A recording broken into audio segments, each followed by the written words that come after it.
18వ తారీఖు నాడు మమ్మల్ని జైలుకు పంపించారు. 17వ తారీఖు నాడు రెండవసారి చైర్మన్ వైస్ చైర్మన్ ఎన్నికకు సంబంధించి అక్కడ కౌన్సిల్ సభ్యుల ప్రమాణ స్వీకారము, అదేవిధంగా తర్వాత జరిగినటువంటి ప్రాసెస్, దీనికి సంబంధించినటువంటి వీడియో ఫుటేజ్ బయట పెట్టాలని నేను డిమాండ్ చేసిన.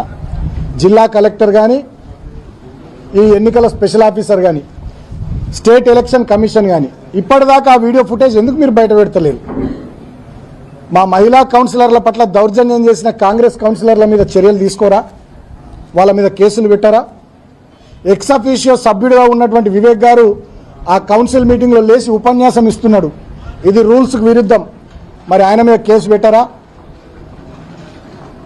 మరి ఇక్కడ 144 సెక్షన్ ఉంది, ఇక్కడ గుంపులుగా తిరగొద్దు అని చెప్పి మమ్మల్ని రిస్ట్రిక్ట్ చేసినటువంటి మీరు మరి గుంపులుగా కాన్వాయ్లు వేసుకొని మంత్రి గారు పోయినరు, మరి వారి మీద కేసు పెట్టారా? మా మీద రాళ్ల దాడి చేసారు కాంగ్రెస్ వాళ్ళు.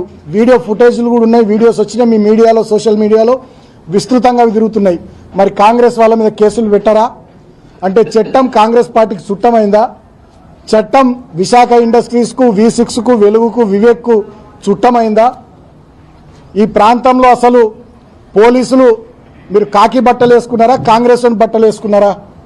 మంచిర్యాల డీసీపీ భాస్కర్ నుంచి మొదలుకొని రామకృష్ణాపూర్ SHO శ్రీధరన్టోన్ దాకా ఏసీపీలు కానీ, సిఐలు కానీ మొత్తం విశాఖ ఇండస్ట్రీస్ ఎంప్లాయీస్ లెక్కనే పనిచేస్తున్నారు. జిల్లా కలెక్టర్ కుమార్ దీపక్ నుంచి మొదలుకొని MRO మందమర్రి వరకు, ఈ ఎన్నికకు స్పెషల్ ఆఫీసర్గా వ్యవహరించినటువంటి MRO వరకు వీళ్ళంతా కూడా విశాఖ ఇండస్ట్రీస్ ఎంప్లాయీస్ లెక్కనే పనిచేస్తూ ఉన్నారు. ఇంతకన్నా దుర్మార్గం ఇంకోటి లేదు. గతంలో మేము